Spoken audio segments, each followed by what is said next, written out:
the youth, they know what they're kind of dealing with. They're the best person to be asking about. They could be our next elders coming through, and we need to support them through their childhood, their adolescence, even through adult years and that. And we need to nurture that. So we're giving them the skills to be able to pass that down and continue keeping the strong identity, our strong culture alive. Welcome to the Emerging Minds podcast. This podcast is one of a 5-part series developed in partnership and led by the team from the Transforming Indigenous Mental Health and Wellbeing Research Program and the Centre of Best Practice in Aboriginal and Torres Strait Islander Suicide Prevention. You will have the opportunity to hear and learn from inspirational Aboriginal and Torres Strait Islander experts and their allies in the field of social and emotional wellbeing and mental health.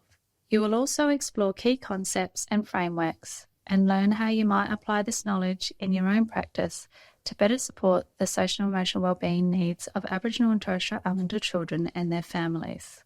In this insightful podcast, we speak with Kahli, Regan and Tannielle McHugh, two inspiring voices advocating for the wellbeing of Aboriginal young people in Australia. With a deep connection to their culture, Kahli and Tannielle share the importance of active listening, understanding and incorporating Indigenous knowledge into research and mental health practices. Welcome, and thank you for joining me today. Kahli and Tannielle, would you mind introducing yourselves? I'm Kahli. I'm a Wongai woman from Kalgoorlie. I grew up there until I was about 8 and then moved to Perth and have lived here ever since. My name is Tannielle. I'm a Bardi woman from Adialung community, so also known as Wanampai community. I've lived most of my schooling years in Perth, but I've been back and forth to the community. It's very tropical. We've got a lot of beaches there that are crystal clear. I've heard that it's pretty much the north version of Esperance, and we have a lot of islands around there, but it's very remote. Yeah, it's a very small community as well. And your community, Kahli? Basically hot desert, but it's stunning. Once the sunset hits the plains, you've got the beautiful, absolutely beautiful red skies to match the salt lakes and that. Did you want to tell me a little bit about what you're doing at the moment? So how we came into this conversation? So I'm currently studying honours here at UWA in psychology, and I'm working with the School of Indigenous Studies as well as the School of Psychological Sciences doing my thesis on cultural safety within mental health services. It's definitely been a personal journey and learning a lot about not necessarily psychology and cultural safety practices, but it's also been I've been learning about my own experiences as well, and kind of reflecting and going, okay, I can kind of see how other people do have the same experiences in a way. And it's been really validating when I never really had a lot of that validation. I understand that you are involved in an Aboriginal youth reference group at University of Western Australia. Can you explain what the reference group is for and its purpose? The reference group was created to get the Indigenous psych students together to be able to talk about any issues or concerns we have with some of the units, or if there's anything that we think should change, just a safe space to be able to talk about it. After my studies, I'm interested in IO psychology, industrial organization psychology. I'm interested in working with a lot of our mob in the workplace, in large businesses. I want to be able to, help them with their mental side, being able to put up with their work-life balance and their personal.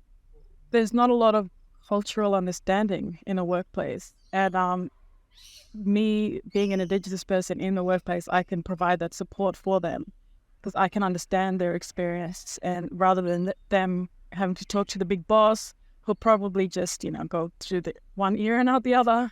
But I can provide that cultural safety for them. So what does cultural safety look like in an organisation?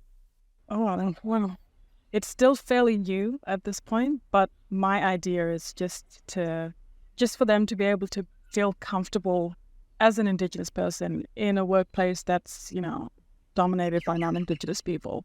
It's for them to feel safe or heard, really, because a lot of their problems they bring from home, or the non-Indigenous people won't understand what they're talking about half of the time. Yeah.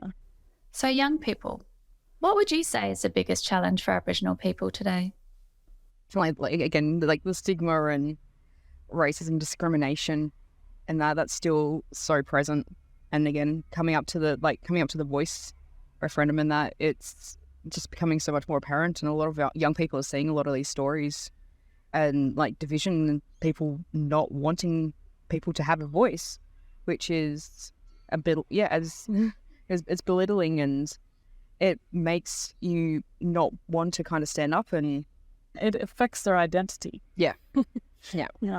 Seeing all this negative stuff going around, it makes them feel like they don't want to voice or tell anyone that they're Aboriginal because they're afraid of the backlash being an Indigenous person.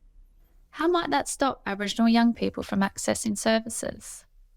So, well, I guess that there's already the precedence of people expecting to receive the stigma, like the discrimination and that when they go into services, because I guess they don't know whether or not they're going to be accepting of the young people's identity, or again, as you were saying, like what their struggles, being able to know what they're currently going through, what they've been through, what even the parents have kind of been through, and actually understanding a lot of the intergenerational trauma. And yeah, I guess that's a big thing even a lot of adults in that also kind of face. Yeah, I guess for these young people, they're too afraid to voice their opinions because they don't feel safe.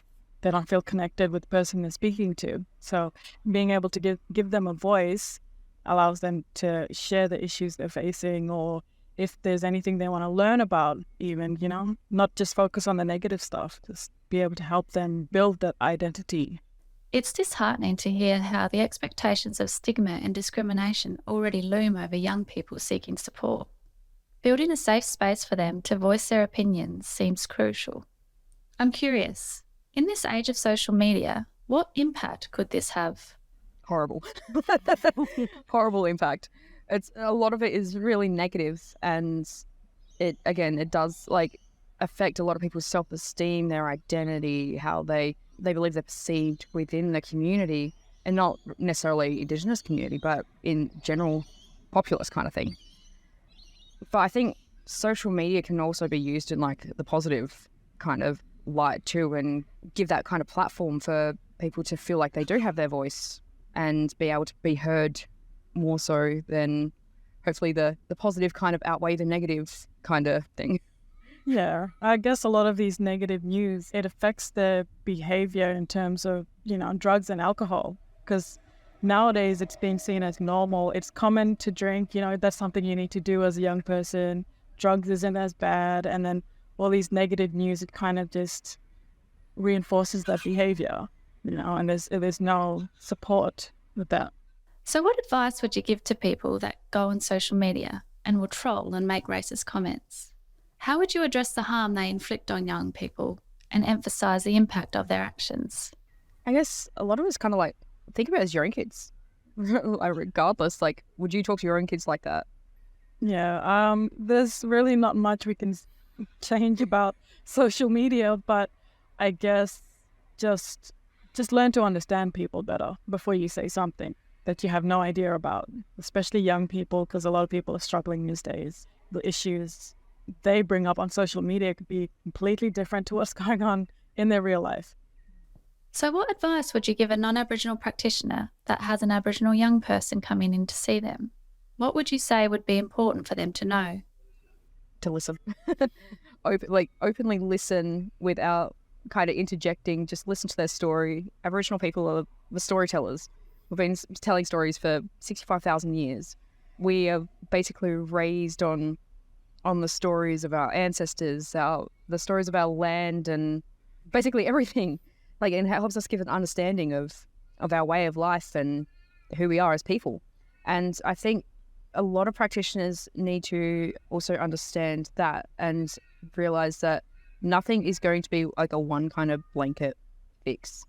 No mob is the same as another mob. And we need to listen.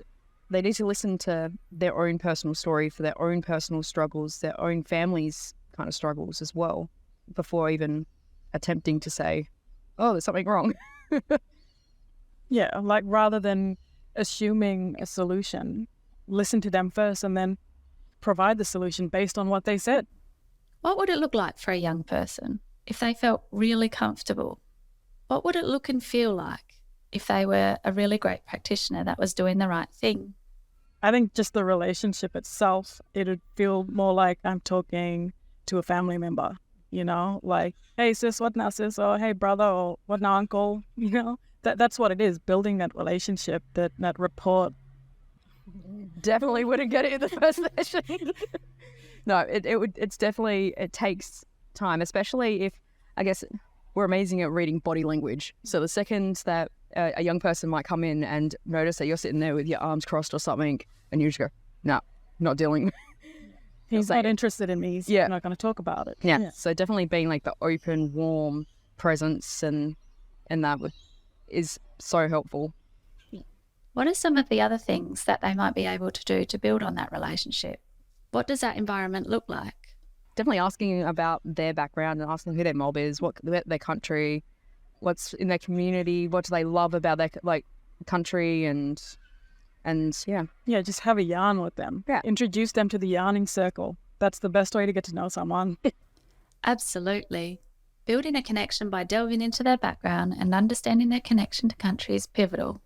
Why is it genuinely crucial to incorporate the perspectives of youth in programs and services? Because it's their future.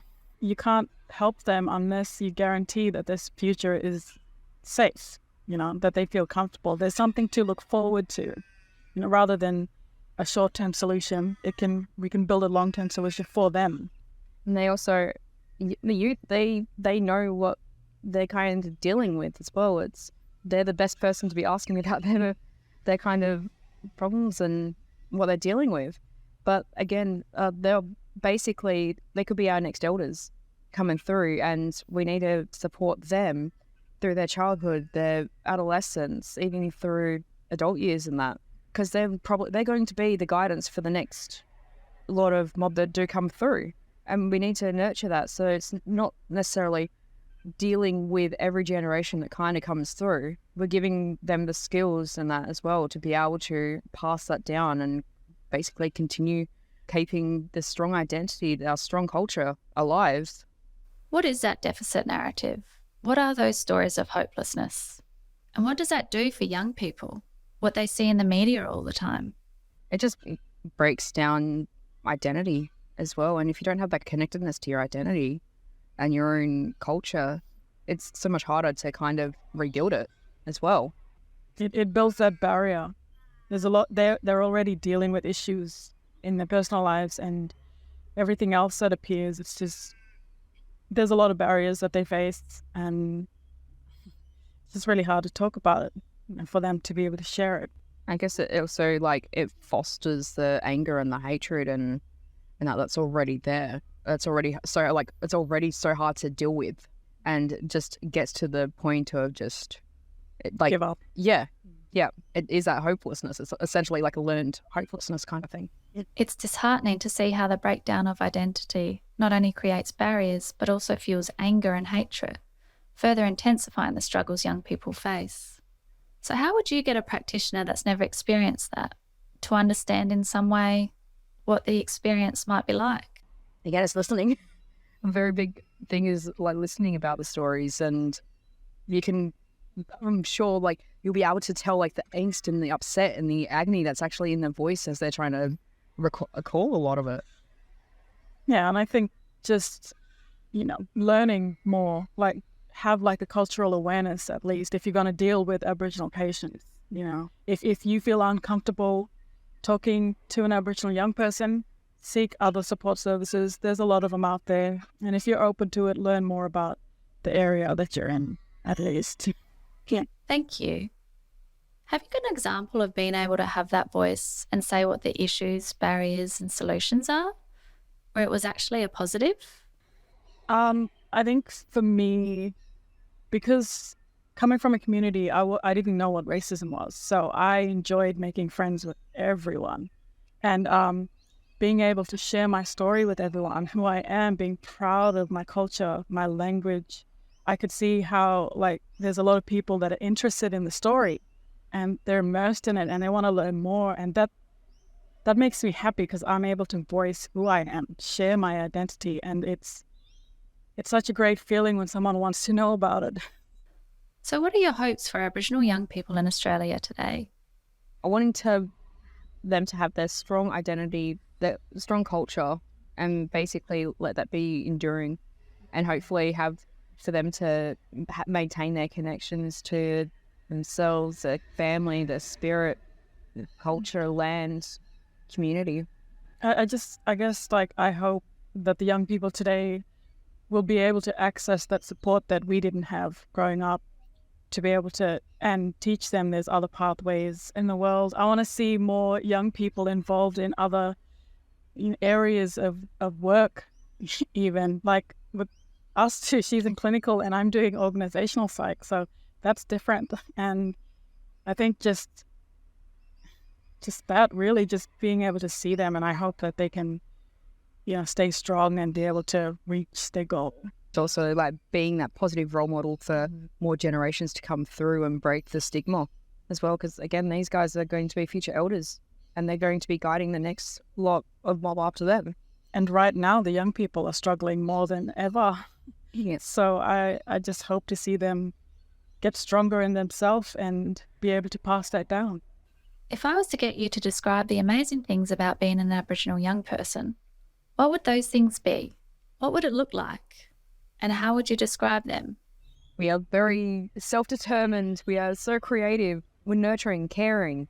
We care for our land. We care for the environment. We care for others, essentially, which I'm not sure if much can be said about others. Yeah, honestly, just being proud of who you are, where you come from. If you don't know where you come from, try and take the step to learn about it if that's something that you want to do. As a young Aboriginal person, just having that kinship relationship, being able to have a family-based relationship with anyone, building the trust. Absolutely. It's inspiring to hear about the self-determination, creativity and caring nature of Aboriginal young people. Building trust through kinship relationships and fostering a sense of family-type bonds is a powerful approach for young Aboriginal individuals. What would your advice be to practitioners to ensure that they include Aboriginal children's voice? How would they do it? Definitely listen. But listen to their story, listen to their family as well. If they come in with their family, try and get to know the family and build that connection as well. Because a lot of kids are still learning about their culture as well. But the parents are the ones trying to still encompass a lot of that and pass that knowledge down. So it's just include everyone. Include everything non-judgmentally. Try to understand them and their stories, the family, like she was saying.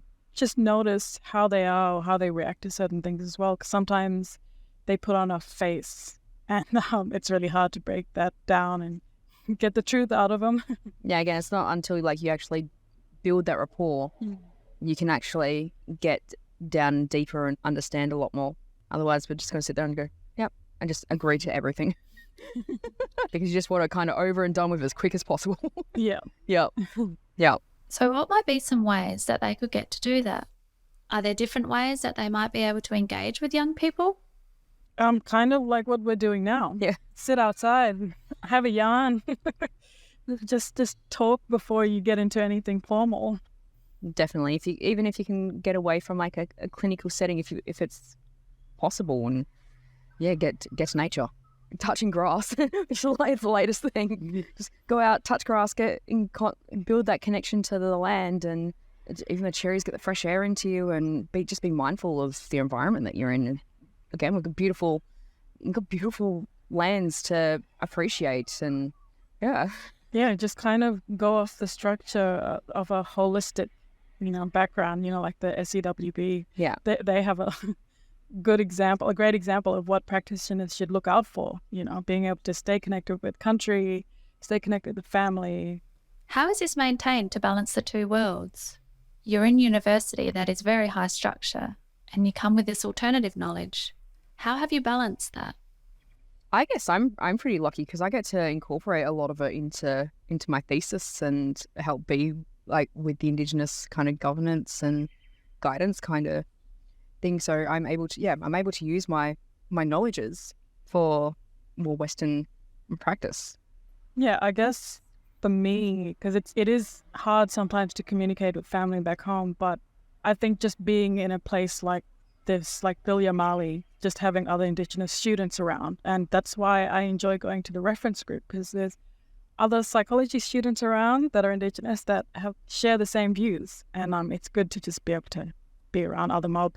And I guess growing up as a young person, I got an advice from someone. He said, if you want to be able to live in this world, have one feet planted with your culture, your people, and have one feet planted in the wide world. That's how you can be able to move on. I love that. I haven't heard that, and I love it. It's beautiful. What does it mean for your family to be studying? I think it's a very powerful tool for them, especially coming from a small community. There are a few of us, young people. I have cousins that have gone through university, and I think just being able to share that knowledge with the mob back home and vice versa, sharing knowledge of my people down here. As we start to wrap up this conversation, what specific aspects would you encourage non-Aboriginal practitioners working with Aboriginal youth to reflect on and consider changing in their approach? I guess one thing is listen. Listen wholeheartedly. Don't interrupt or interject or jump to conclusions kind of thing. But also use it as an opportunity to reflect on your own potential inner biases as well, and see what might be kind of stopping you from engaging more, or stopping the best means of practice that you possibly could be giving. I guess even in a work setting, I think just implement cultural awareness training for the entire staff, even themselves. That's a small step as well, to be able to help them listen. Yeah, all of it. Just our voice in general. Listen to our stories, because we're not lying. So it's lived experience as well, and you can't fake that really. Yeah. Can I ask one more question? It was just elaborating on something you said earlier, Kahli. Nothing about us without us. And I thought you could just explain what that means in research as well, or in policy. And what does that mean to you? So nothing about us without us. It's basically making sure that it's accurate as well. It's not necessarily just even going, oh, okay, we've observed this within the Aboriginal population, but it's also being aware, that's not necessarily just one lot of mob. That's not all mob. All mobs have their own different traditions and customs and ways of life. So it's also giving power to Indigenous researchers as well, and being able to pass on a lot of Indigenous knowledge as well. So yeah, I think after honours, I'm definitely going to stick within the Indigenous research field. First coming into psychology, I originally wanted to go into autism research and developmental psychology, and then I was given this amazing opportunity to help with the School of Indigenous Studies, and I said, sure, why not? And I'm so grateful that I did, because I'm here, I'm learning so much about other Indigenous communities and, again, my own personal culture and identity, and building that back up. And yeah, it's hopefully staying in this space. So there's a lot of evidence based around negative data-driven deficit story. How can research and evidence be informed by Aboriginal young people and communities? Well, the young people, they know what they're currently dealing with, especially on country and within their own communities and stuff, which drives a lot of this research, and is why we need a lot of that Indigenous governance and guidance, and basically saying, hey, look, we need to deal with this. This is a bit of an issue for us. It's not just impacting us. It is a pretty general issue that is being dealt with both in Indigenous and non-Indigenous communities as well, such as as you were mentioning, with a lot of alcoholism and drug use, and even with a lot of the kids still being taken and trying to maintain these connections when a lot of them are getting broken down. So yeah, that kids are coming through with the experiences of going, this is what I've actually dealt with because of this. And being able to listen to these kids is huge. It's valuable information. Like that should be like your data to be focusing on as well. As we conclude this insightful discussion, it becomes clear that actively listening to the voices of Aboriginal youth, understanding their unique experiences, and fostering genuine connections are pivotal steps towards creating a more inclusive and supportive environment. Visit our website at www.emergingminds.com.au to access a range of resources to assist your practice.